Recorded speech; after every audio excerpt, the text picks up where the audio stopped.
안녕하세요. 궁궐반자 열애장 책 90일가. 오늘은 천수경의 주인공이라고 할 수 있는 관음보살의 다양한 사항에 대해서 같이 공부해 보도록 하겠습니다. 한국인들이 불경하면 가장 많이 알고 있는 반야심경. 여기에 첫 번째 구절 관자재보살 행심반야반이 다시 조겨놓은 경우 도일체 고액이 바로 그 관음보살의 그 작용을 통해서 여러분 몸속에 있는 부처의 씨앗인 열애장이 활성화가 돼가지고 그 열애로서 출현하는 것이 반야바라밀다가 일어나는 그것인데, 그것이 관자재보살의 행심작용을 통해서 일어난다고 하는 거죠. 그런 걸 통해서 중생이 번뇌 망상의 세계를 해탈을 해가지고 일체 고액의 세계를 건너가서 성불한다고 하는 그 이치를 표현하고 있는 건데, 처음에 있는 관자재보살을 시작을 한 것은 그만큼 이 관자재보살의 그 작용이 굉장히 이 성불하는 과정을 전체적인 것을 주도적으로 이끈다고 하는 것을 설명을 하고 있다, 이렇게 보시면 되겠습니다. 석가모니께서는 이제 돌아가실 때에 많이 떠나지 말 것을 관청하는 대중들에게 자신은 영원한 법신으로 항상 함께하고 있다 하는 것을 얘기를 하셨고, 그리고 모든 인간에게는 불성이 있는데, 일체 중생 시류 불성인데, 불성이 있는데 그 불성은 열애장이라고 했습니다. 열애장이 있다고 하는 것을 가리켰습니다. 불성의 씨앗이 바로 열애장이라는 타타 갖다 깔아봐 이렇게 표현되는 열애장이 있다고 하는 것이고, 바로 이 열애장의 의지를 해서 성불을 할 수가 있다라고 하는 거죠. 그러면서 말씀하시는 것이, 우리가 대반 열반 상태에 이제 도달을 하면은 열반 사덕을 성취를 하게 되는데, 그것이 바로 상락아정 상태다라고 하는 겁니다.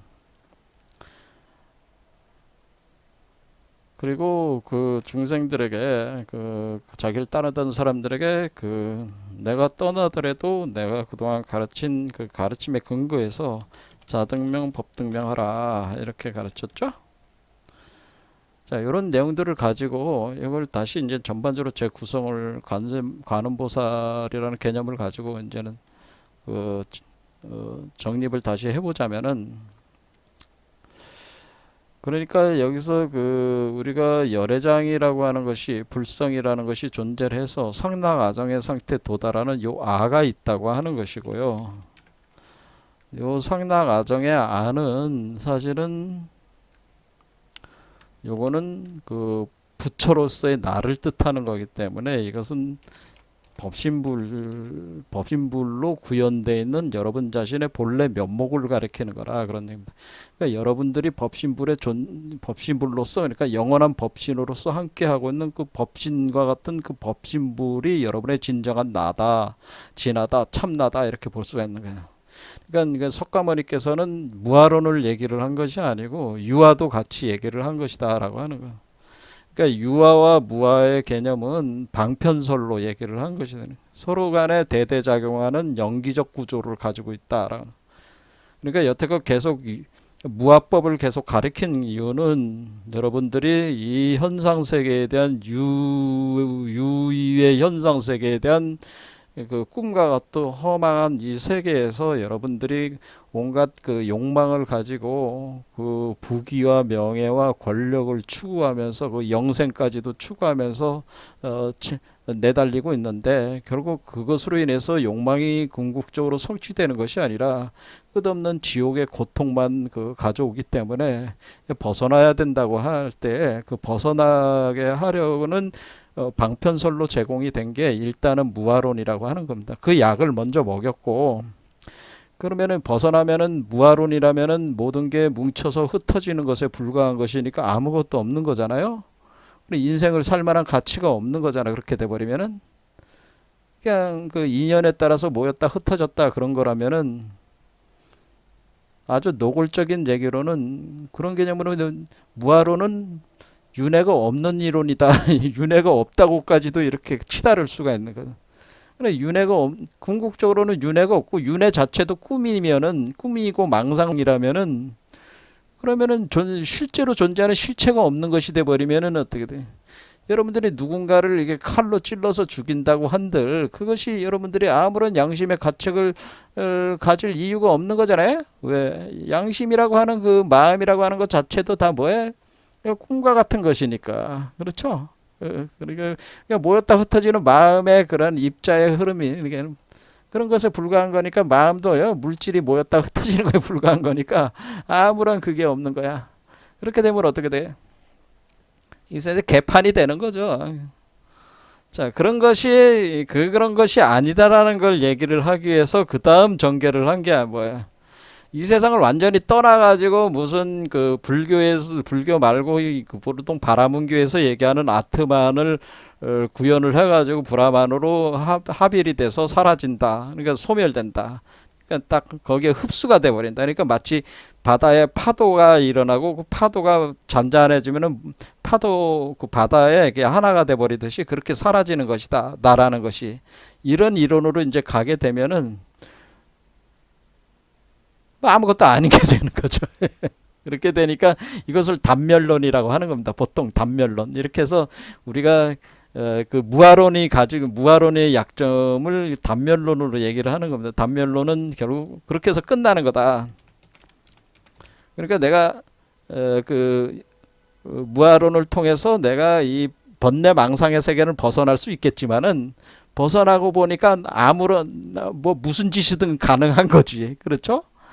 그런 상태가 돼가지고 우리가 자기를 모든 걸 버리게 되면은 다 버리고 되면은 그 근원으로 해결을 해서 그냥 하나가 돼버리고 사라져 버리는 것이다.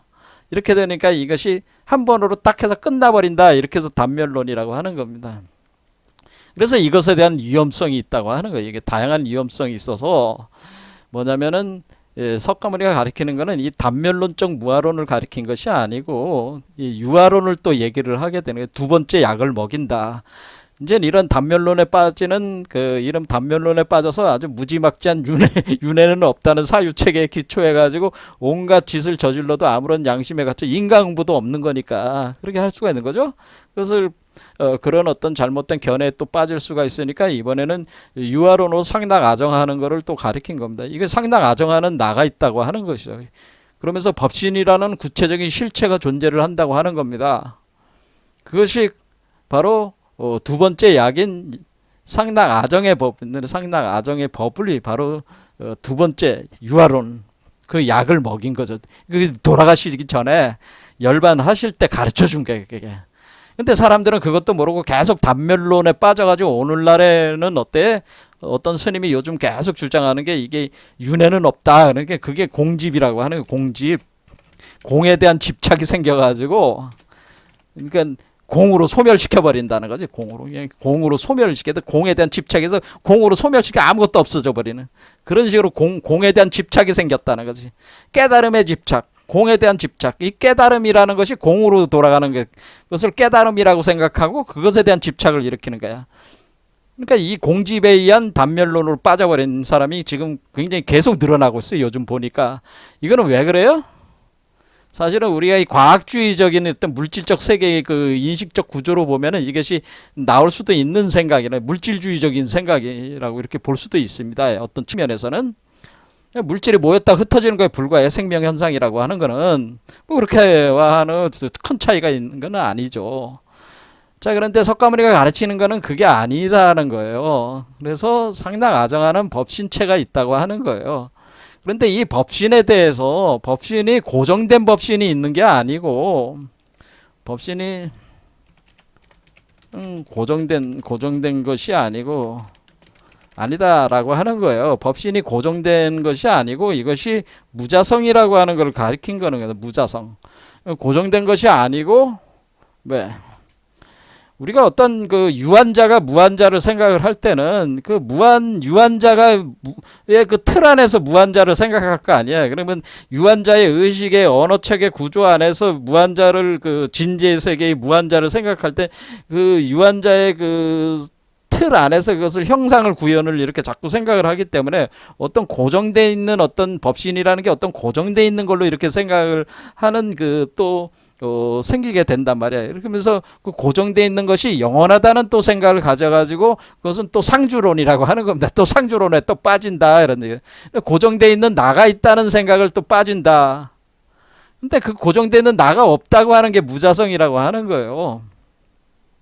그러니까 사실은 무아이면서도 유하고 유아이면서도 무하고 그런 겁니다. 다 방편입니다.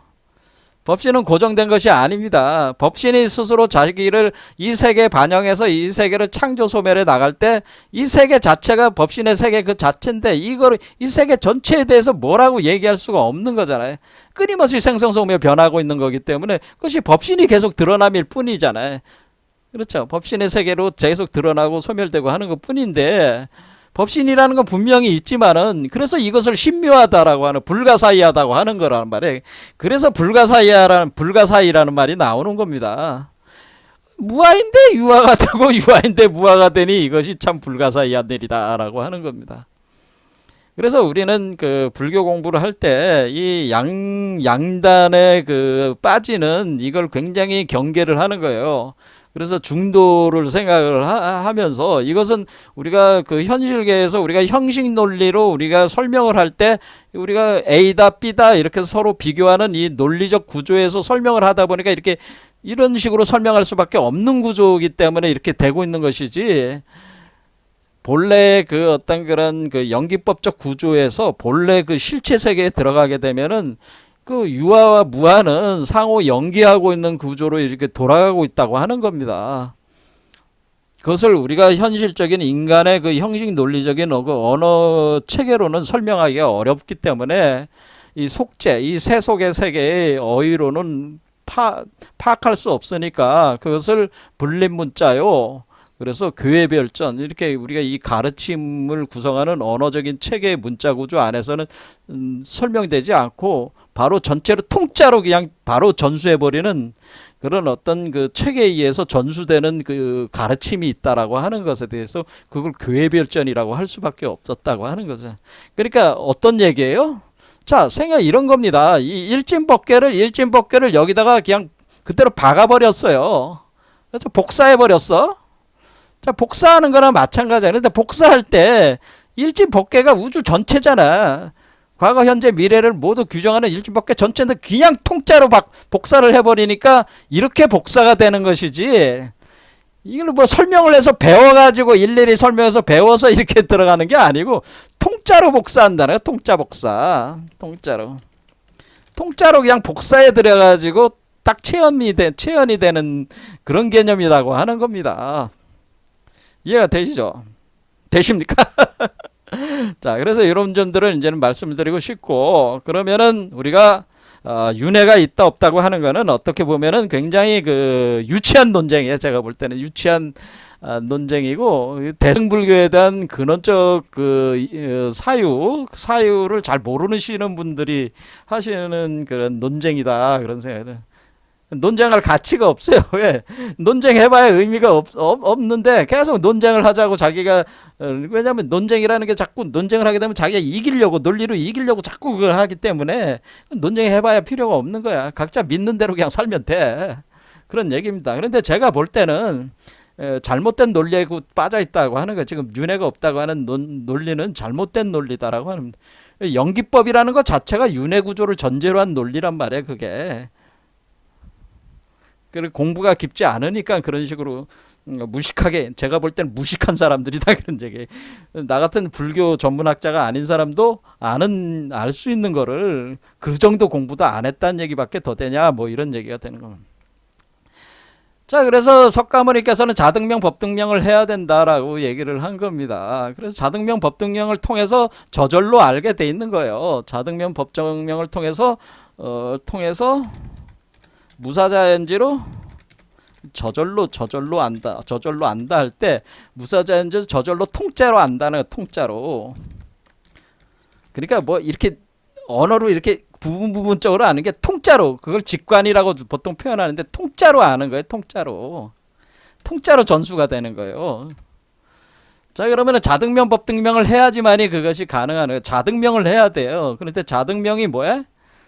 등불에 불을 밝혀야 돼. 불을 밝히라는 뜻이에요. 그럴 때 여러분의 그 7개의 차크라에 그 여러분의 그 몸은 거친 몸과 미세한 몸이 있는데, 미세한 몸 안에 7개의 차크라가 있다고 하는 겁니다. 7개의 차크라가 있어가지고 6매듭 7개 차크라가 있어서 그 7개 차크라를 7등잔이라고 해온 겁니다. 고대 그 영성책에서 계속 이건 불교에서만 얘기하는 게 아니라 기독교에서도 뭐예요? 7초대라고 표현을 한 거예요. 7등잔, 7초대. 그래서 7초대 7등잔이 있는 거죠. 그럼 여러분 몸 안에 등잔불이 있는 거예요. 그게 차크라가 있는 거예요. 차크라를 수레바퀴라고 또 따르면 이게 바퀴라고 하는 거란 말이에요. 바퀴륜. 여기에 회전을 하고 있는 거예요. 화재 회전을 하고 있는 거예요. 회전. 자, 그러면은 이렇게 여기 지금 두 개 뱀이 이렇게 서로 꼬면서 회전하고 있으니까 요 중심도 회전하고 있겠어요? 안 해요? 이 두 개의 흐름에 의해서 회전하고 있겠지. 그래서 회전하고 있는 거란 말이야. 그래서 윤이라고 하는 거란 말이야. 바퀴가 돌아가고 있다고 하는 겁니다. 회전하고 있다고 하는 겁니다. 각 위치에. 자, 그래서 그 위치가 바로 등잔이 또 있는 위치다라고 하는 겁니다. 그럼 이렇게 차크라가 돌아가고 있어요. 그리고 그 바퀴의 중심이 구멍이 뚫려져 있어가지고 그걸 바퀴축이라고 하는 거예요. 그래서 축을 그러면 여러분들이 이렇게 딱 이렇게 이게 축대 여러분의 이 축을 어떻게 이해하면 되는 거예요? 아, 그러니까 얘가 요게 요게 이렇게 하면은 요게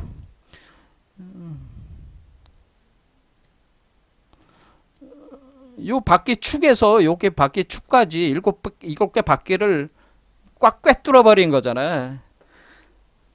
이걸 가리켜서 옥추라고 한 거예요. 옥추. 그래서 축이다. 옥추.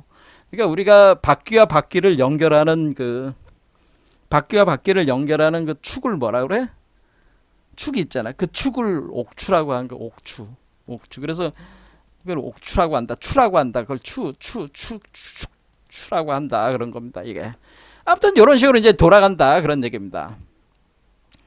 자, 그러면은 이게 이제는 이렇게 진행이 되고 또 이 축을 따라 가지고 이게 중도고 중맥입니다. 그래서 우리가 중도 일체 실상세계 할 때 중도라는 걸 추상적으로 이게 두 개의 기운을 합하는 게가 우리 몸의 중심에서 일어나니까 중맥을 통해서 일어나니까 그 아와두띠, 그 슈슨나나디란 말이야. 일어나니까 그게 중도야.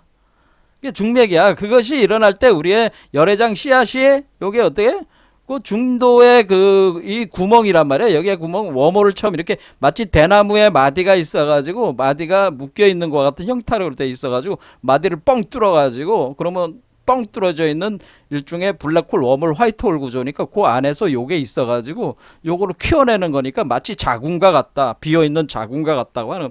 그때 첫 수정란이 만들 때까지가 3개 차크라 올라와서 4번째 차크라에 딱 도착하면은 요 2개의 그 음과 양의 그 난자와 정자가 하나로 합쳐져 가지고 마치 수정란이 하나 만들어지는 것과 같이 돼버려 가지고 요것에서 탯줄이 올라오면서 요것이 육화돼 가지고 태어난다고 하는 거예요.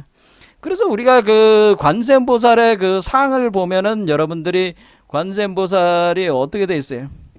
관세음보살 머리 위에 이렇게 부처가 항상 있잖아요. 여기가 이게 응신불이라고 하죠. 이 응신불이 이 출퇴된 여러분 몸 안에서 그 출퇴된 열애를 여러분 자신을 얘기하는 거예요. 이게 여러분들이 여러분 중생이 죽고 부처로 다시 태어났을 때 그 출산된 열애를 얘기를 하는 것이다라고 하는, 여러분이 모체가 돼서 출산시킨다고 그랬잖아요. 그게 준재보살 개념이라고 했잖아요. 요게 이렇게 이 그림이 관세음보살에 나오는 이 그림이 그냥 그린 게 아니라 이게 출산된 그 열애를 얘기를 하는구나라는 걸 바로 즉각적으로 직관적으로 알 수가 있는 거죠. 이렇게 그림으로 그려놨단 말이야. 자, 그러면 우리는 자등명하려면은 각 그 등잔에 일곱 등잔이 일곱 개 차크라고 미세 몸에. 그다음에 그 등잔이 있다고 해서 되는 게 아니라 등잔 뿔이 계속 타려면 기름이 있어야 될까 원료가. 여러분의 몸에는 원료가 있다고 하는 거예요. 그리고 여러분의 몸에서 원료가 있다고 해도 이거 불을 태워가지고 그것을 여러분의 이거를 육화시켜야 될 거 아니야. 여러분들의 모체의 그 물질들을 변형을 시켜가 연금술적으로 변형을 시켜가지고 요 몸을 만들어내는 과정이 있는데 그것을 연금술 알케미 과정으로 일어난단 말이에요. 그래서 그 광물이 있어야 되니까 광물. 그러니까 여러분 몸에는 기름과 광물이 차 있단 말이에요. 그것을 자량이라고 했다고 하는 거예요. 그래서 지혜와 복덕 자량 할 때 이 복덕에 대한 복덕 자량의 요소가 바로 원료와 광물을 이미 얘기를 하는 겁니다. 기름 원료와 기름 원료와 광물을 얘기를 하게 되는 겁니다. 자, 그러면 우리는 지금 인류는 지금 어떤 단계냐면 지금 인류가 개벽 시기에 도달을 했다. 인류가 개벽 시기에 도달을 했다고 하는 것은 무엇입니까? 지금 모든 인류가 다 지금 지혜와 복덕 자량이 준비가 다 됐다는 거예요. 그래서 그 어떤 상태라는 거예요? 양적으로 자본이라고 보는 자본이 되는 양이 자본량. 그러니까 자량이 그 충분하다. 자량이 너무 충분해서 지금 뭐냐면은 그것을 주역으로 그걸 표현을 하는 겁니다. 주역으로 그것을 태풍대과라고 표현했다라는 태풍대과라고 해가지고 이 자량이 충분히 차고 넘쳐가지고 지금 이 사람을 구성하고 있는 이 기둥이 무너지게 생길 정도로 지금 자량이 축적이 돼 있다라. 자량을 이제는 활용을 해가지고 얘를 빼내야지만이 된다고 하는 거예요. 그걸 태풍대가로 표현한 거예요. 역에서. 첫 번째는 때가 됐다는 거예요. 이게 뭐예요? 양적 축적이 다 이르러서 질적 변환이 일어나는 시기가 지금 와 있다고 하는 거예요. 그러니까 지금 그러면서 또 조건이 뭐예요? 지금 부처의 씨앗이 다 있잖아요. 불성의 씨앗, 열애장이 다 있다.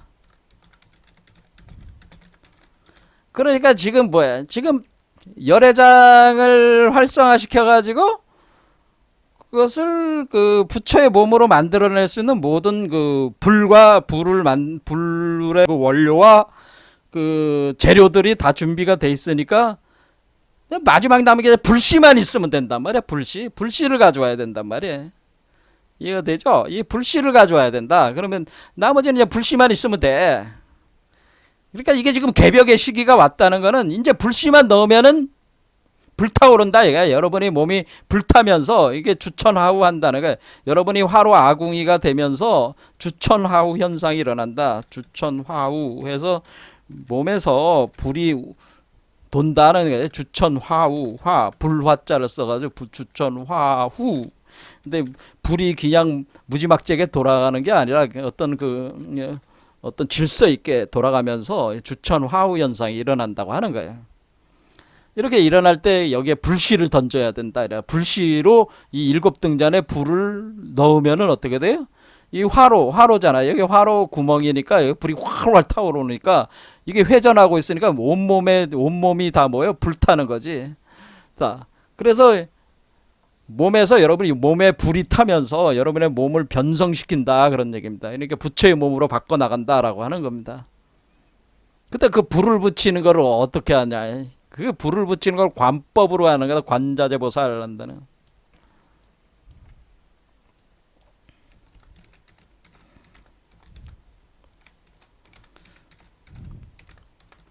자, 관자재보살이라고 할 때 우리는 뭐냐면 관이라고 하는 것은 여러분들이 본다고 하는 것은 이 우주의 법신불, 여러분 자신의 본래 면목이 우주를 관함으로써 주시함으로써 우주가 존재를 하는 겁니다. 물리학적으로 존 아치버트 휠러 같은 사람이 양자역학에서 이미 주장해서 널리 알려진 이론인데요. 우주의 관찰자가 없다면 우주는 존재할 수 없다는 게 그 양자역학에서 도달한 결론이다. 그렇게 얘기를 하는 거예요. 그것을 한 단계 더 나가면 정보 우주론으로 이렇게 나가게 됩니다. It from bit. vast 이렇게 표현을 해야 돼. 정보 우주론으로. 그러니까 이게 관찰자라고 하는 것이 굉장히 중요합니다. 그러니까 관찰자가 존재를 해야 되는데 그 관찰자는 우주 관찰자는 오 법진불이라고 하는 숫자로 보면은 숫자 5에 해당되는데요. 오 법진불 비로자나불을 얘기하는 거예요. 이 비로자나불이 존재를 해야지 우주가 존재를 하는 거예요. 그 숫자로 5라고 하는 거예요. 그러면은 우리가 이 세계에 오 법신불이 있어가지고 우주가 지금 관하고 있으니까 이 우주가 지금 생성소멸하고 있단 말이야. 그러면 생성소멸할 때 이 우주가 전체 우주잖아요, 그냥. 그러니까 이 우주 안에 이 중생의 우주와 요 우주가 포함이 된 거죠. 그럼 이 우주를 이 전체 우주를 요 우주에다 카피해 놓으려면 여기에 법신불이 있듯이 여기도 법신불이 와야지. 그러니까 여기 있는 법신불과 같은 법신불이 돼야지 이치적으로 어떻게 되겠어요? 자, 그러면 얘도 그럼 법신불이 되면은 얘도 숫자 5 법신불이 되면은 얘가 5 법신불이 되면은 얘도 5 법신불이란 말이야, 원래. 그럼 얘도 5 법신불이 되면은 요 세계가 창조되겠어, 안 창조되겠어? 창조되겠죠. 얘가 여기서 이걸 보게 되면은 요 세계가 창조가 되는 거죠. 근데 이 세계가 뭐예요? 이 세계를 카피해 놓은 거죠, 그대로. 카피해 놓은 거지만 잠재적으로 돼 있는 거, 잠재적으로 카피해서 들어오는 거죠. 얘에 의해서 활성화되는 거죠. 활성화되면서 우주 세계가 열리는 거죠. 그러니까 요체는 뭐냐면은 이 5법신불이 이 우주 일진법규 5법신불이 이 법신불로 카피해 들어오는 게 핵심이란 말이야. 그래서 네 번째 차크라에서 되는 게 네 번째 차크라에서 다섯 번째 차크라가 들어갈 때가 5법신불이 들어오기 시작한다. 그게 바로 심장 차크라라는 거예요. 그래서 심장 차크라가 중요하다 그런 얘기입니다. 심장 차크라에서 5법신불이 성립이 된다라고 하는 거예요. 얘의 5법신불이죠. 얘의 5법신불. 이 세계가 창조되기 시작한다는 거예요. 그러니까 진정한 창조는 어디서부터 해? 이게 5법신불이 들어와야지 창조되는 거야. 요 1, 2, 3, 4까지는 이 세계가 질서 있게 창조가 되는 게 아니고 이 50법신불이 창조하는 세계를 만들기 위한 기본 지수화풍이라고 하는 요소들, 이 네 가지 요소들을 구성하는 과정일 뿐이지 우주의 구조가 드러나는 상태는 아니란 말이야. 이 네 번째 차크라까지는. 무슨 말씀인지 아시겠죠? 그래서 이 네 번째 차크라 와야지, 심장 차크라에 와야지면 5법신불이 들어온단 말이야. 이게 카피가 들어온단 말이야. 요게 카피가 들어와서 얘가 운영이 된단 말이야. 그러니까 심장을 여는 게 그래서 굉장히 중요하다. 그렇게 할 때 우리는 어떻게 좀 관자적, 그러면 5법신불이 얘가 5법신불이, 그럼 얘 우주가 얘가 5법신불이 이렇게 본단 말이야. 우주를 볼 때, 그러면 인간은 어떻게 하냐면, 인간은 제가 G5가 있고 1000호가 있어서 이 오른쪽 눈과 왼쪽 눈으로 둘로 나눠져 가지고 이원화된 세계로 여러분들이 관하고 있는데, 외부 세계로 지금 여러분들의 욕망이 향하고 있으니까 외부 세계에다가 여러분이 현실의 거친 몸의 세계에다가 지금 부귀와 명예와 권력과 그 영원한 생명에 대한 그 무한한 우주 공간을 확장하려는 그런 현실 세계에 대한 욕망을 가지고 지금 살아가고 있단 말이야, 중생이라고 하는 것들이. 그런데 그런 방식으로는 그것이 여러분들의 그 욕망을 만족이 안 돼요. 그러니까 떠나야 돼요. 무아가 돼야 돼요. 그럼 무아가 되는 순간에 여러분들이 무아가 된다고 하는 것은 뭐야? 얘가 얘한테 카피가 되려면 뭐가 문제야? 왜 무아가 왜 중요하다고 그런 거야? 무아가 왜 첫 번째 약을 반드시 먹어야 돼?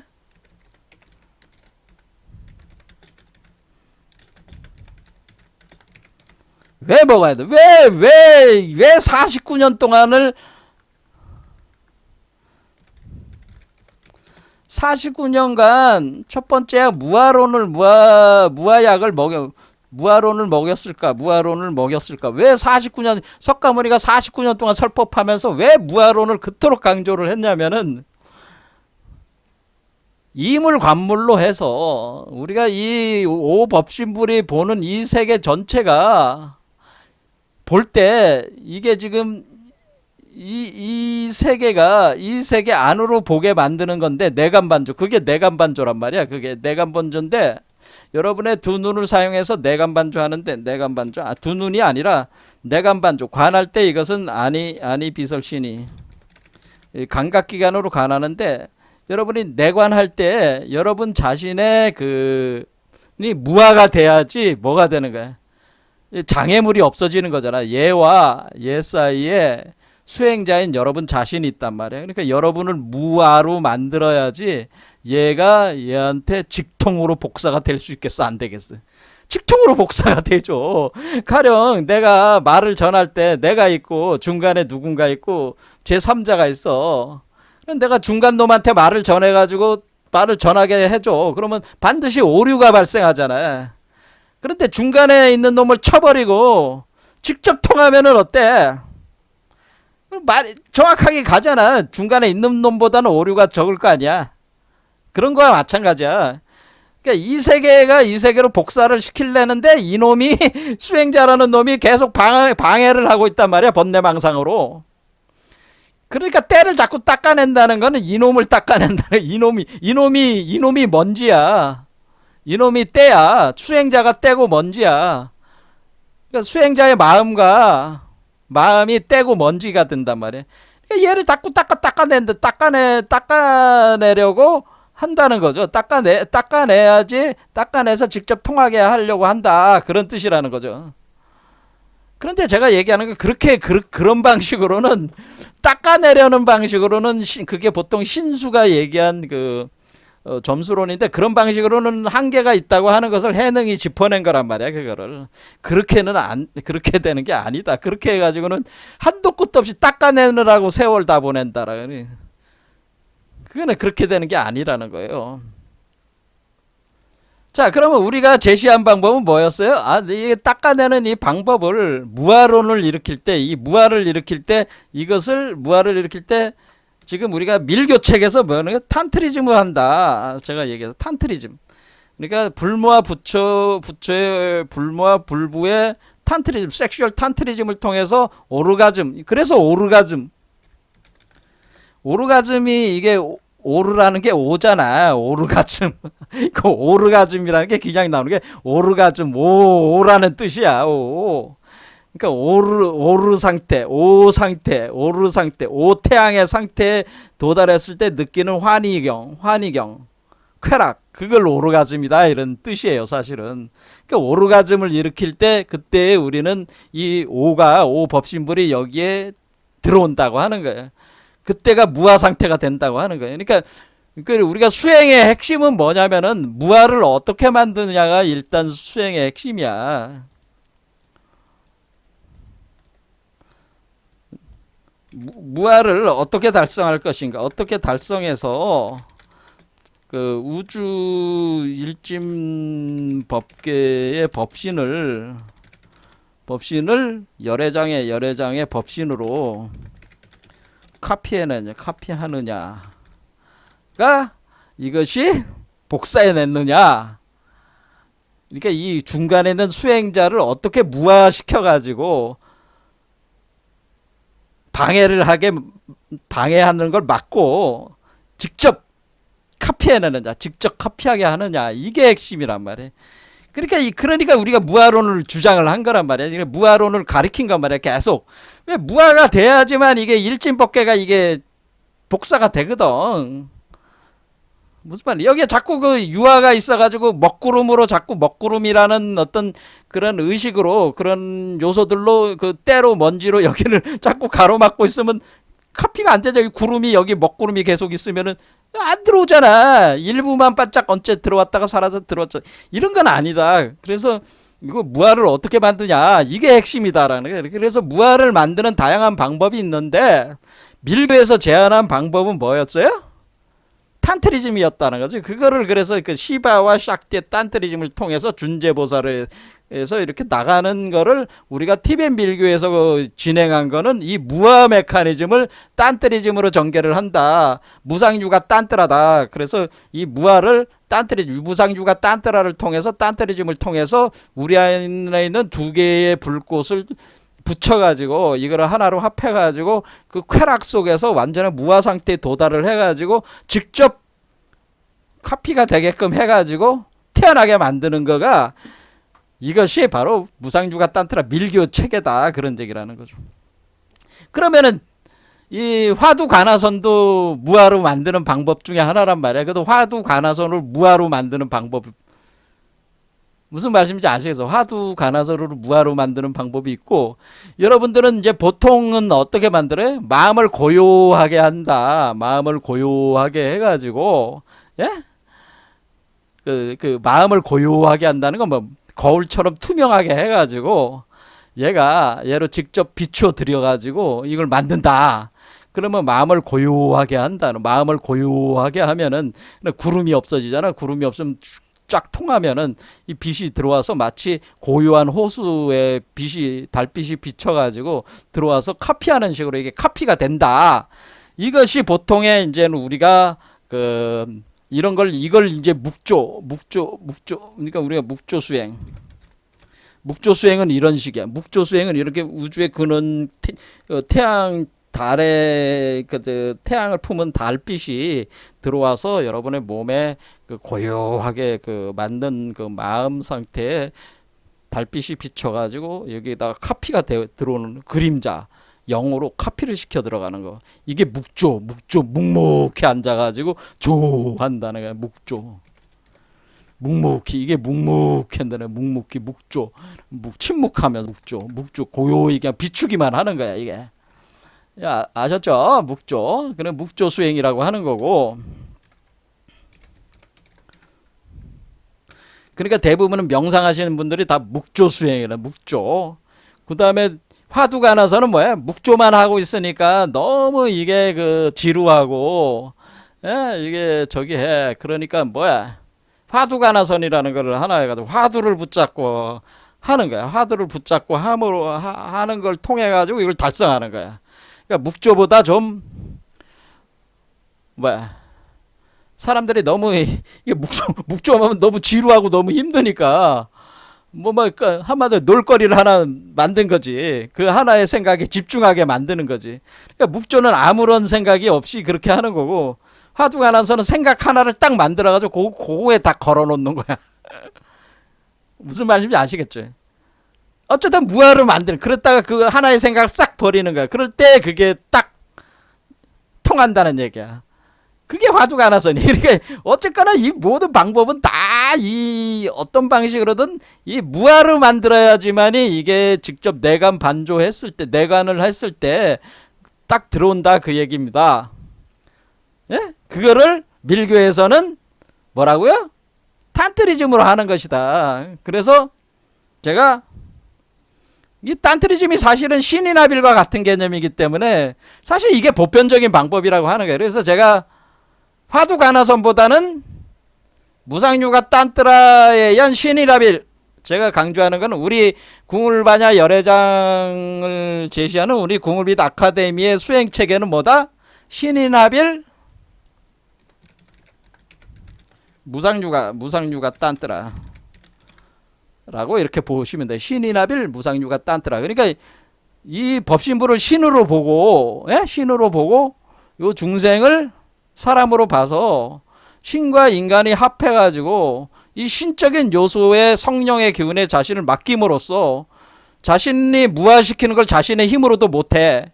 맡기는 거야. 그냥 믿음으로 맡겨가지고 얘와 하나가 돼가지고 이 수행자와 하나가 돼서 얘가 하나가 된 얘가 얘로 비쳐 들어가게끔 얘가 이 작업을 자동으로 하게끔 만드는 게 이것이 신이나빌 무상유가 딴뜨라라고 하는 겁니다. 그러니까 신이나빌 무상유가 딴뜨라가 궁극적으로 지향하는 바는 신이나빌에 기초한 무상유가 딴뜨라라고 하는 거죠. 신이나빌. 그러면 사람들은 불교하시는 분들은 어떻게 생각해요? 아니 석가모니가 신을 안 가리키고 인간의 어떤 그런 거에 의해서 이렇게 이성적인 사고에 의해서 그렇게 하고 가르친 거 아닙니까? 물론 그게 맞을 수도 있지만은 석가모니는 사실은 솔직한 얘기로 석가모니가 가르친 가르침들을 다 보면은 석가모니는 자기 사상을 갖다가 체계화해서 가르친 게 거의 없어요.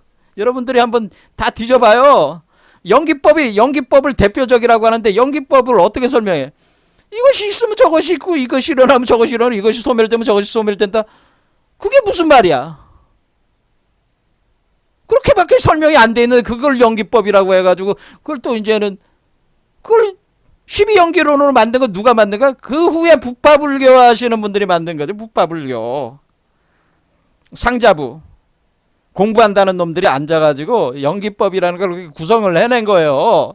석가모니는 원래 현실적으로 이 석가모니는 자기의 생각을 정확하게 이렇게 체계화해서 구조화해서 설명을 잘 안 해, 다 한 건 아니란 말이야. 나중에 생긴 모든 경전들은 다 뭐야? 석가모니 생각을 뿌리로 두고는 있지만은 그걸 체계화시켜서 나간 거는 그 학자들이나 수행자들이 만들어 나간 거야. 그게 연기법이 그렇고, 그럼 중도론이 뭐라? 중도론을 설명할 때 어떻게?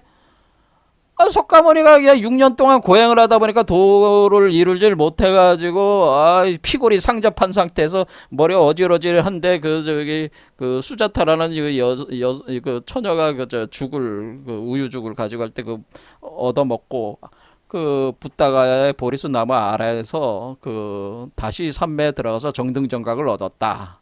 이렇게 할 때 석가모니가 그 자기를 따라다니던 그 자기 그 아버지의 부하 5명을 그 초전법륜을 굴린다 그러죠. 찾아가가지고 자기를 버리고 떠났지만은 찾아가가지고 이제 가르침을 할 때 내가 얘기하는 건 중도의 이치다라고 처음 얘기를 하잖아요. 근데 중도의 이치라는 건 뭐 그때 뭐라 그러냐면 중도는 우리가 뭐야 이 세상의 부귀영화를 자기가 그 왕자로 태어나가지고 그거를 해가지고 자기가 어쨌거나 그 열강들이죠. 아주 강한 나라들을 제압을 하고 자기가 전륜성왕과 같은 그런 어떤 부귀영화를 이뤄서 성취하려는 그 길도 있고, 그리고 이렇게 수행자처럼 고행의 길을 떠나서 하는 두 개지 다 길이 있지만, 하나는 세상을 취하는 방법이 유의 방법이 있고, 하나는 무의 방법, 세상을 떠나가지고 취하는 이 고행의 무의 방법이 있지만은 유도 아니고 무도 아니었더라. 비유비무였더라. 이게 중도다. 이걸 이제 가르쳤다. 이런 얘기예요. 그게 중도예요? 근데 되게 이 사고가 그렇잖아요.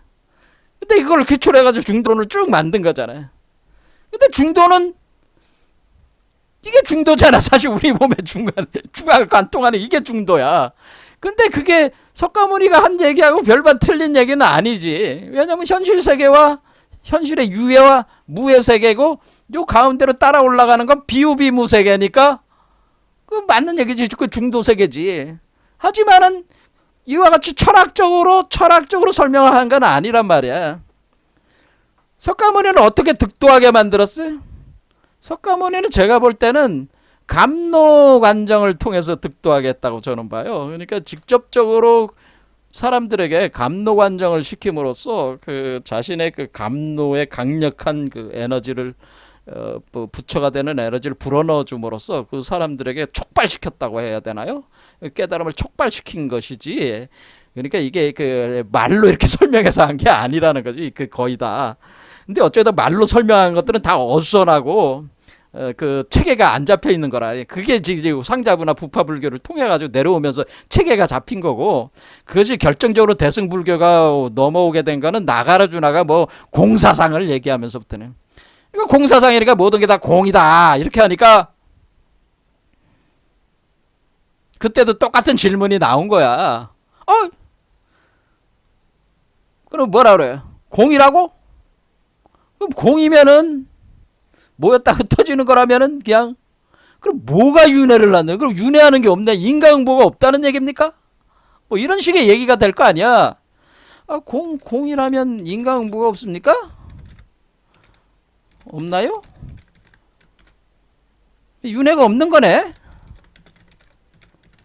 뭐 이렇게 윤회도 없는, 윤회도 공이고 그냥 둥그런 구름이 환상이고 그러면 그런 것도 없고, 그게 뭐야? 나가라주나의 2세기 때 나가라주나 사고를 그때로 그게 공에 대한 그 사고, 그거를 그냥 단순히 생각해서 사람들이 그걸 받아들여 가지고는 그게 뭐 공에 대한 어떤 한마디로 유치한 이론을 가지고 오늘날 떠들어대는 게 윤회는 이거는 이미 그때 당시에 다 떠들었던 얘기야. 윤회가 그럼 윤회도 없게 되는 거네. 그럼 인과응보도 없네. 도대체 그러면 우리가 윤회의 실체는 뭡니까? 윤회의 실체는 뭔가요? 이게 윤회의 실체가 뭔가요? 이렇게 공사상으로 들어가면은 모든 게 다 이 그 하마치로 이게 환상 같고 꿈 같고 이슬 같고 번개불 같고 그 그림자 같고 뭐 어쩌고저쩌고 하니까 이렇게 되면은 이제는 단면론으로 다 끝나버리는 거죠. 단면론으로 끝나니까 이렇게 되면은 우리가 그럼 이 세상에 살아갈 어떤 이유도 없는 거고 그럼 윤회하는 실체도 없고 인강부도 없는 거니까 뭔 짓을 해도 다 가능한 거 아니여. 그러니까 여기서 이 공사상을 한 면으로 하고 유식사상을 또 한 면으로 해서 종합이 되는 거란 말이에요. 그게 중간 유식학이라는. 그럼 무엇이 윤회를 하는 거냐? 무엇으로 인과응보가 진행이 되느냐? 윤회의 실체는 무엇이며 인과응보는 어떻게 되는가? 이것을 다루는 게 유식학이라는 거야. 유식학, 육아유식학, 무착과 세치에는 육아유식학파라고. 이 육아유식행파가 야 그렇게 되면은 결국 우리가 나가르주나 용수의 공사상이라고 하는 것은 윤회가 없게 되고 그렇게 되면은 인강부도 없게 되는 그런 잘못된 사유로 이렇게 가게 돼 가지고 온갖 또 개판이 일어나니까 이거에 대한 사유가 집착이 또 일어나니까 이것을 균형을 잡기 위해서 윤회의 실체에 대해서 다시 그 논증을 하면서 해서 이걸 보강 작업을 하게 되는데 그게 유식학이란 말이에요. 유식학. 그래서 중간 유식학이 성립이 되는 거란 말이에요. 그때가 용수가 2세기 사람이고 유부차카 세친이 4세기 정도 사람들이니까 요 사이에 다 이루어진 거란 말이에요. 그러니까 현대 불교는 대승불교는 중간 유식학을 기초로 해서 만들어진 거란 말이야. 현재 알고 있는 대승불교. 근데 사람들이 특히 우리 한국 사람들은 이 뜬구름 잡는 거를 좋아해서 그런지 몰라도 이 공에 대한 집착이 생겨가지고 이게 짱구를 굴려가지고 그런 식으로 자꾸 짱구를 굴려가지고 이게 언어 문자로 설명될 수도 없는 이 공이 뭔지 알아? 저는 블랙홀, 웜홀, 화이트홀이라고 얘기했지만은 사실 그것도 우주론적인 개념이지. 하지만은 그것도 실체가 있긴 있잖아요. 이거는. 근데 어쩌거나 이 사람들은 공도 실체가 없는 거야. 그냥 딱 언어적인 구성 논리적으로 만들어낸 거에 불과할 수도 있어. 그러니까 이 공 자체도 뜬구름 잡는 얘기가 돼버린다는 거지. 자, 이런 것들을 이제는 다 보강을 하기 위해서 옛날 사람들이 다 이런 거를 다 연구를 하고 공부를 하고 이것을 불교의 약점을 보완하기 위해서 치열하게 논쟁해가지고 이게 오늘날 불교들이 만들어진 겁니다. 근데 그렇게 쉽게 무슨 윤회는 없다? 그렇게 쉽게 얘기할 수 있는 게 아니라는 거예요. 그렇게 유치하게 그렇게 얘기할 수 있는 말이 아니라는 겁니다. 그래 선종 사상도 그것도 왜 그렇게 되느냐 이유는 있지만 그렇게 쉽게 얘기할 수 있는 게 아니라는 얘기입니다. 지금 우리 한국의 불교 불교 스님들, 특히 스님들이 문제야. 학자들은 굉장히 수준이 높아요. 근데 스님들이 그냥 아주 작은 지식을 가지고 떠버리는 것들 보면은 너무나 유치한다 이거예요. 자, 유식학에서 얘기하는 윤회의 실체는 아레야식입니다. 아레야식. 마음의 논리가 여기서 나오는 거예요. 마음. 우리가 선종에서 얘기하는 마음의 실체에 대해서 그것을 규명을 해나가면서 인과응보와 윤회의 개념을 설명해 나간 것이 유식학이란 말이에요. 근데 유식학이 굉장히 논리적이고 체계적이고 책들이 두껍고 아주 신묘하기 때문에 이거를 제대로 공부한 사람이 없어. 한국에는. 중간학은 공에 대한 거니까 한국인의 특성에 맞서서 그런지 몰라도 그거 하는 사람들이 있지만은 유식학을 정말 제대로 공부한 사람이 별로 없다는 거예요. 제 말씀은 그게 쉬운 얘기가 아니라는 거죠. 그래서 우리가 윤회가 있다 없다 그런 얘기하려면은 유식학의 유가사실론이라든가 그런 구사론이라든가 그런 게 있습니다. 그것도 성유식론이라든가 뭐 여러 가지 해신밀경 뭐 여러 종류가 있는데 그런 것들을 좀 읽고 나서 이게 뭐 공부 좀 해보고 나서 이것을 중간학과 유식학이 상호 보완적으로 돼 있다라는 거예요. 상호 보완 관계라고 하는 거는 그 중간학과 유식학은 상호 보완 관계로 돼 있어서 서로 물고 물리는. 그럼 공에서 어떻게 힘이 나오고 힘에서 어떻게 공으로 돌아가는가에 대한 공과 힘에 대한 이 논증은 아직까지 마무리가 안 돼 있다고 좀 봅니다. 제대로 마무리가 된 거는 아니다, 그런 얘기입니다. 자, 오늘 엉뚱한 얘기를 이제 계속했는데요. 자, 이렇게 어쨌든 간에 우리는 여기서 이제는 관자재 보살 관하는 것을 통해 가지고 이렇게 해야 되는데 왜 무아론으로 가야 되는가를 아셨어요. 그런데 무아를 상태에서 얘가 법신불이라고 하는 것이 여기서 세팅이 되면 얘는 어떻게 되겠어요? 얘는 여기서 그러니까 여기 될 때까지가 공즉시색이고 아니 색즉시공이고 얘가 나왔으니까 얘는 공즉시색이 되는, 요 세계는 이제 공즉시색 색계로 되는. 그러니까 이 사람은 내관 주로 내관을 향하지만은 이 사람은 내관 반조 내관을 하지만은 요 존재는 외관을 하게 돼 있다는 거예요. 외관. 왜냐면 밖으로 향하게 돼 있다는 거예요. 그러면 이 사람이 그러면 내관 반조를 통해서 자기를 무화시켜 가지고 이거와 이거를 직접 통하게 해가지고 여기 있는 아니비설신이라는 육군의 작용을 여기다 직접 부처의 육군의 작용을 이 부처에게 집어넣는다. 이렇게 할 때에 우리가 뭐냐면은 그걸 요가적인 체계로 보면은 이렇게 되는 거예요. 여기가 이제는 라자 요가 개념인데 우리 하면 여기 이제는 프라타하라. 그러니까 프라타하라라고 하는 것은 우리 8단계로 이렇게 표현을 하는데요. 프라타하라라는 것은 먼저 제념. 그러니까 여러분들이 제념이라고 하는 건 지금 외관, 여러분들이 밖으로 향하는 아니비설신이의 작용을 멈추라는 얘기죠. 멈추고 안으로 돌려라. 그러니까 밖을 향하지 마라. 이것이 제념이에요. 안으로 내관시키는 것이 제념이다. 이렇게 보시면 밖으로 향하는 감각기관을 안으로 들여라. 그러니까 오감을 대상들로부터 거두어 들이는 것. 이것이 제념이다라고 하는, 제감이다라는 것. 제감. 이걸 제념이라고도 볼 수가 있죠. 제감이다. 그래서 이렇게 안으로 받아들여. 이것이 외관을 내관으로 바꾸는 거예요. 제감 상태는. 자, 이거 프라타라라고. 그럼 바꾸면은 안쪽으로 내관이 되면서 응집이 되잖아요. 응집이 되면은 순수한 치타, 마음이 이렇게 하나로 뭉쳐져. 그것이 응념이라고 하는 거예요. 그걸 다라나라고 하는 거예요. 응념. 그럼 이렇게 안으로 뭉치면은 밖으로 향하던 아니비설신이가 하나로 뭉쳐 안쪽으로 보게 되면 안쪽에도 뭉쳐 들어가면 그게 응념, 응이라는 거 엉겨든다는 얘기죠. 엉겨들어. 하나의 생각으로 엉겨드는 거지. 엉겨들어 가지고 이것이 마음의 이 정보의 량이 엉겨들면 이것이 빛이 엉겨드는 것과 같은 거기 때문에 광량자가 뭉쳐가지고 불꽃이 튀겨요.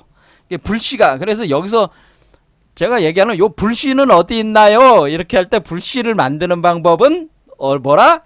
불씨를 만드는 게 제감하고 응념을 시키는 것이 이것이 불씨를 만드는 과정이에요. 불씨. 그러니까 여러분들이 내관하면은 내관 반조를 틀어서 개체의 의식 속으로 재흡수를 해가지고 보편적 의식은 특정 대상에 초점을 두지 않은 채 특정 대상은 아니지만은 차크라를 주로 봐야 되는 거죠. 그래서 성성하게 깨어 있으면서 분별력과 관찰을 가지고 이렇게 쭉 하면서 흐트러지는 것을 막으면서 그렇죠. 순수한 치타, 순수한 마음을 활성화시켜 나가면은 그러니까 순수한 차원의 치타라는 거는 우주 법계 그 법신불의 마음이죠. 그 마음을 활성화시켜 나간다. 이렇게 할 때 그 불꽃이 튀긴다라고 하죠. 불꽃이 타오른다. 그러면 이렇게 하면은 그것이 지야, 지관 쌍수할 때 이것이 지관이야, 지관. 그러면 우리가 7개 차크라에 불꽃이 탁 붙여. 그럼 불이 확 타오를 거 아니야. 타오르면은 어떤 현상이 생긴다? 중맥이 열리기 시작하는 거죠. 열리면서 얘가 운동을 시작한단 말이야. 얘를 해서 심장까지 온단 말이야. 그러면은 이때부터는 선정, 니아나 단계라는 거야. 이때는 열애장이 확고한 상태에 도달을 하게 돼. 심장에. 그러면 이때는 열애장이라는 것이 하나의 틀을 딱 가지면은 이제는 어때요? 주로 앞에서는 주로 중맥을 주로 그 응념을 중맥 대상으로 7차크라를 관하는 걸 통해서 내관하는 걸 통해서 했지만은 지금은 의식을 어디다 더 집중해요? 얘한테 집중하는 얘한테 얘. 그럼 여기다 집중하는 거죠. 여기다 집중하면 얘가 프루시아가 활성화되는 거지. 요게 활성화된단 말이에요. 열애장이 활성화된다. 요렇게 될 때 그러면은 얘는 그러면 얘는 어떻게 돼? 얘는 불이 활활 타오르는 상태란 말이야. 요 안에 왜냐 응념이 돼 있으니까. 불이 모였으니까 불이 활활 타오르는 거야. 그러니까 양쪽의 불이 중맥으로 모여가지고 활활 타오르니까 얘는 외관이 되니까 얘는 밖으로 또 빛을 발한단 말이야. 자, 다시 얘기하자면 수행자는 빛을 안으로 집어넣는 거요. 얘는 빛을 밖으로 뿜어내기 시작하는 거죠. 뿜어내는 시점이 일어나는 게 심장 차크라는 거죠. 그러니 뿜어내. 그러면 얘가 빛을 뿜어내면 얘가 등불이 타오르면서 빛이 올라오는 게 얘가 됐을 때가 불이 타오르면서 이 7등잔에 그러니까 얘가 움직일 때 7차크라에 걸쳐서 7차크라의 등불이 켜진 상태라고 봐야 되죠. 얘가 이렇게 된 상태가 될 때. 그 다음에 뭐야? 그 다음에 쌈마디가 된다라고 하는 거예요. 그러면 얘가 그러면 어떻게 되는 거예요? 그럼 얘 속으로 어떻게 해요? 이렇게 음과 양의 불부와 불모의 탄트리즘 섹슈얼 메커니즘에 의해서 두 개의 기운이 이 안으로 들어가서 하나가 되니까 쌈마디 세 개가 하나가 되는 그 상태에 들어간다. 그때 우리가 이렇게 우리가 열애장이 확고한 상태에서 이렇게 들어가는 요 상태를 선정이라고 해가지고 요걸 우리가 얘기하는 선불교 선종 불교가 요 디아나 상태 요 선정의 선에서 따온 말이다 그런 얘기입니다. 자, 이런 식으로 할 때 우리가 정말 중요한 게 뭐라서 관법 수행이 그래서 관법 수행을 우리가 요가 수행의 사다라 그 8단계 수행 체계 과정에서 우리가 거친 몸, 미세한 몸, 극미세한 몸을 거쳐 나가면서 각 단계에 있어서 수행에 대한 그 이치, 그러니까 제감, 프라타하라, 따라나, 다야나, 쌈마디. 그리고 이것이 몸 밖으로 딱 나왔을 때가 카이발리아라고 이렇게 보시면 카이발리아, 영원한 해탈의 초월적 지복의 상태. 몸 밖으로 나와가지고 어떻게 된 거예요? 이거는 몸 밖으로 나와가지고 요거 하나가 된 상태가 카이발리아 상태다. 이렇게는. 자, 이런 식으로 그 요가 체계도 이제 같은 거죠, 이게. 그러니까 여기서 중요한 게 뭐예요? 내관과 외관을 자유롭게 해야 되는 거죠. 이게 얘는 내관하고 얘는 외관하게 되는데 그 타이밍을 잘 잡으면서 이것을 수행을 해 나간다 그런 얘기입니다. 근데 그 핵심이 뭐예요? 관법. 그런데 그 관하는 것이 눈으로 하는 게 아니고 눈으로도 하지만은 그러니까 6가지 그 기관으로 하지만은 주로 핵심으로 쓰고 있는 거는 뭐예요? 관세음. 그래서 소리를 중심으로 한 수행법을 전개를 한 게 바로 관음이다. 그래서 관음이다고 하는 거예요. 관음. 그러니까 우리가 6가지 그 안이비설 신의 중에 이통, 이근 원통, 소리. 그래서 우리가 진언수행, 나란히 수행을 통해서 이것을 실현해 나간다고 하는 것이 이 전체적인 이치다 그런 겁니다. 자, 여기까지 했는데 그 전체적인 걸 한번 다시 짚어본 거고요. 오늘 원래 그 관음보살에 대한 그 각 사항이 이 수행 단계에서 어떠한 것을 표현하고 있는가를 설명을 하려고 했는데 사실 그게 안 됐습니다. 다음 시간에 그건 또 하도록 하겠습니다. 오늘 여기까지 하겠습니다. 감사합니다.